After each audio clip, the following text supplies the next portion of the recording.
Imamelodi Sundowns ibheke ukunweba igebe iqhwakele phezulu kakhulu kwilog uma isibhekene neKaizer Chiefs kowe-league. Leli qembu lamakhosi lisanda kubhaxabula kanzima iSuperSport United. Yizi Chiefs idonsa kanzima. Owayengumdlali wasesiswini wamakhosi uFrank Magu ukholwa ukuthi bangalephula irekhodi labo lokuhlula ngokuthi bashaye iSundowns. uMagu uyamethemba umdlali wasesiswini osanda kusayiniswa uThabo Cele ukuthi angaba neqhaza elikhulu ekutholeleni iKaizer Chiefs iwin osekunesikhathi lindelwe. Ukholwa ukuthi uma iqembu lingalungisa amaphutha alo lidlale ngokubumbana lingayinqoba iSundowns ezimisela kakhulu uma idlala namakhosi.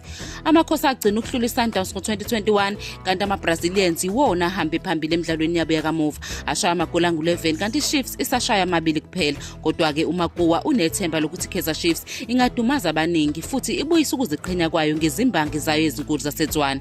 iSundowns izophokophela ukuqhubeka nokubusa phezu kweKaizer Chiefs futhi zisondeze ekutholeni isicoco seligi kusenesikhathi. Khona manjalo iChiefs yona izoba ifuna ukuguqula isimo iphinde ithole iwin edingeka kakhulu uma isitholana phezulu nezimbangi zayo.